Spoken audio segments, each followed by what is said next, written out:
Hello student, education 24 में आपका स्वागत है। आज की इस वीडियो में मैं आपको बीए फर्स्ट ईयर के सेकेंड सेमेस्टर में आपका जो सब्जेक्ट है एजुकेशन यानी कि शिक्षा शास्त्र, उसके अंदर कौन कौन से क्वेश्चन आने वाले हैं, इस वीडियो के अंदर मैं आपको आने वाले क्वेश्चन के बारे में बताऊंगा। सो आप इस वीडियो को ध्यान से देखिएगा ताकि आपको आने वाले क्वेश्चन के बारे में अच्छे से पता चल सके। और जो भी स्टूडेंट बीए फर्स्ट ईयर के अंदर है, जिनका सेकेंड सेमेस्टर के एग्जाम चल रहा है या फिर सेकेंड सेमेस्टर के एग्जाम होने वाला है, वो लोग कमेंट करके जरूर बताइए कि नेक्स्ट क्वेश्चन पेपर उनको किस सब्जेक्ट के ऊपर चाहिए, ताकि आपके कमेंट के अनुसार मैं आपको क्वेश्चन पेपर दे सकूँ। तो आइए बिना किसी देरी के हम लोग शुरू करते हैं और सबसे पहले अति लघु उत्तरीय प्रश्नों के बारे में जानते हैं। तो यहाँ पे अति लघु उत्तरीय प्रश्नों में पहले प्रश्न की बात की जाए तो यहाँ पे आपका पहला प्रश्न दिया हुआ है, प्राच्य पाश्चात्य विवाद के मुख्य कारण क्या थे। पहला प्रश्न कह रहा है कि प्राच्य पाश्चात्य विवाद के मुख्य कारण क्या थे। यहाँ पे आपको प्राच्य पाश्चात्य विवाद के मुख्य कारणों के बारे में बताना है। अब अगले क्वेश्चन की बात की जाए तो यहाँ पे आपका दूसरा क्वेश्चन दिया हुआ है, वुड डिस्पैच के अनुसार शिक्षण का माध्यम कैसा होना चाहिए, संक्षेप में बताइए। दूसरा क्वेश्चन कह रहा है जो वुड डिस्पैच है उसके अनुसार शिक्षा का माध्यम कैसा होना चाहिए। यहाँ पे आपको बताना है कि वुड डिस्पैच के अनुसार शिक्षा का माध्यम कैसा होना चाहिए। अब अगली क्वेश्चन की बात की जाए तो यहाँ पे आपका तीसरा क्वेश्चन दिया हुआ है, बौद्ध काल में स्त्री शिक्षा का उल्लेख कीजिए। तीसरा क्वेश्चन कह रहा है जो बौद्ध काल है, यहाँ पे आपको बौद्ध काल में स्त्री शिक्षा के बारे में बताना है। अब अगली क्वेश्चन की बात की जाए तो यहाँ पे आपका चौथा क्वेश्चन दिया हुआ है, उपनयन का शाब्दिक अर्थ बताइए। चौथा क्वेश्चन कह रहा है जो उपनयन है उसका शाब्दिक अर्थ क्या है। यहाँ पे आपको उपनयन का शाब्दिक अर्थ बताना है। अब अगली क्वेश्चन की बात की जाए तो यहाँ पे आपका पांचवा क्वेश्चन दिया हुआ है, समावर्तन संस्कार का क्या अभिप्राय है। पांचवा क्वेश्चन कह रहा है कि समावर्तन संस्कार का क्या अभिप्राय है। यहाँ पे आपको समावर्तन संस्कार के बारे में बताना है। अब अगली क्वेश्चन की बात की जाए तो यहाँ पे आपका छठा क्वेश्चन दिया हुआ है, विद्या आरंभ संस्कार का उल्लेख कीजिए। छठा क्वेश्चन कह रहा है कि विद्या आरंभ संस्कार का उल्लेख कीजिए। यहाँ पे आपको विद्या आरंभ संस्कार के बारे में बताना है। अब अगली क्वेश्चन की बात की जाए तो यहाँ पे आपका सातवां क्वेश्चन दिया हुआ है, सैडलर आयोग ने कलकत्ता विश्वविद्यालय के बारे में क्या सुझाव दिए। सातवां क्वेश्चन कह रहा है जो सैडलर आयोग है उसने कलकत्ता विश्वविद्यालय के बारे में क्या सुझाव दिए। यहाँ पे आपको बताना है कि सैडलर आयोग ने कलकत्ता विश्वविद्यालय के बारे में क्या सुझाव दिए। अब अगले क्वेश्चन की बात की जाए तो यहाँ पे आपका आठवां क्वेश्चन दिया हुआ है, गांधी जी का शिक्षा के क्षेत्र में योगदान का संक्षिप्त परिचय दीजिए। आठवां क्वेश्चन कह रहा है जो गांधी जी का शिक्षा के क्षेत्र में योगदान है, यहाँ पे आपको गांधी जी के शिक्षा के क्षेत्र में योगदान के बारे में बताना है। अब अगले क्वेश्चन की बात की जाए तो यहाँ पे आपका नवा क्वेश्चन दिया हुआ है, संशोधित राष्ट्रीय नीति 1992 का उल्लेख कीजिए। नवा क्वेश्चन कह रहा है जो संशोधित राष्ट्रीय नीति 1992 है, यहाँ पे आपको संशोधित राष्ट्रीय नीति 1992 के बारे में बताना है। अब अगली क्वेश्चन की बात की जाए तो यहाँ पे आपका 10वां क्वेश्चन दिया हुआ है, प्राथमिक शिक्षा से आप क्या समझते हैं। 10वां क्वेश्चन कह रहा है कि प्राथमिक शिक्षा से आप क्या समझते हैं। यहाँ पे आपको प्राथमिक शिक्षा के बारे में बताना है। अब अगली क्वेश्चन की बात की जाए तो यहाँ पे आपका 11वां क्वेश्चन दिया हुआ है, बहुभाषिक कक्षा का क्या अर्थ है। 11वां क्वेश्चन कह रहा है कि बहुभाषिक कक्षा का क्या अर्थ है। यहाँ पे आपको बहुभाषिक कक्षा के बारे में बताना है। अब अगली क्वेश्चन की बात की जाए तो यहाँ पे आपका 12वां क्वेश्चन दिया हुआ है, साइबर सुरक्षा का क्या अर्थ है। 12वां क्वेश्चन कह रहा है कि साइबर सुरक्षा का क्या अर्थ है। यहाँ पे आपको साइबर सुरक्षा का अर्थ बताना है। तो ये टोटल आपके 12 क्वेश्चन होंगे जो आपसे अति लघु उत्तरीय प्रश्न में पूछेंगे। अब आगे हम लोग लघु उत्तरीय प्रश्नों के बारे में जानेंगे। तो यहाँ पे लघु उत्तरीय प्रश्न में पहले प्रश्न की बात की जाए तो यहाँ पे आपका पहला प्रश्न दिया हुआ है, वैदिक कालीन शिक्षा के दोष बताइए। पहला प्रश्न कह रहा है जो वैदिकरण शिक्षा है, यहाँ पे आपको वैदिकरण शिक्षा के दोष बताना है। अब अगले क्वेश्चन की बात की जाए तो यहाँ पे आपका दूसरा क्वेश्चन दिया हुआ है, वैदिक काल में गुरु और शिष्य के संबंध का वर्णन कीजिए। दूसरा क्वेश्चन कह रहा है जो वैदिक काल है, यहाँ पे आपको वैदिक काल में गुरु और शिष्य के बीच क्या संबंध है, उस संबंधों के बारे में आपको बताना है। अब अगले क्वेश्चन की बात की जाए तो यहाँ पे आपका तीसरा क्वेश्चन दिया हुआ है,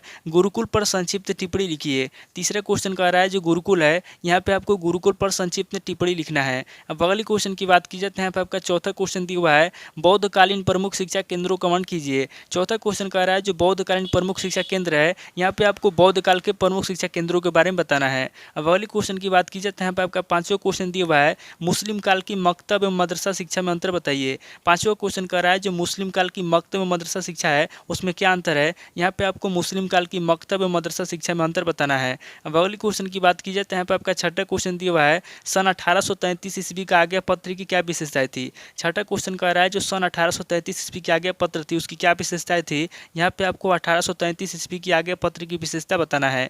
अब अगली क्वेश्चन की बात की जाए तो यहाँ पे आपका सातवां क्वेश्चन दिया हुआ है, माध्यमिक शिक्षा के संबंध में सन 1882 के हंटर आयोग की मुख्य सिफारिशें बताइए।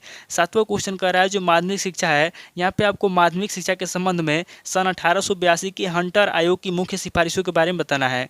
अब अगली क्वेश्चन की बात की जाए तो यहाँ पे आपका आठवां क्वेश्चन दिया हुआ है, शैक्षिक अवसरों की समानता पर कोठारी आयोग का दृष्टिकोण बताइए। आठवां क्वेश्चन कह रहा है जो शैक्षिक अवसर की समानता है, यहाँ पे आपको शैक्षिक अवसरों की समानता पर कोठारी आयोग के दृष्टिकोण बताना है। अब अगली क्वेश्चन की बात की जाए तो यहाँ पे आपका नवा क्वेश्चन दिया हुआ है, नई शिक्षा नीति 1986 की प्रमुख बातों का संक्षेप में उल्लेख कीजिए।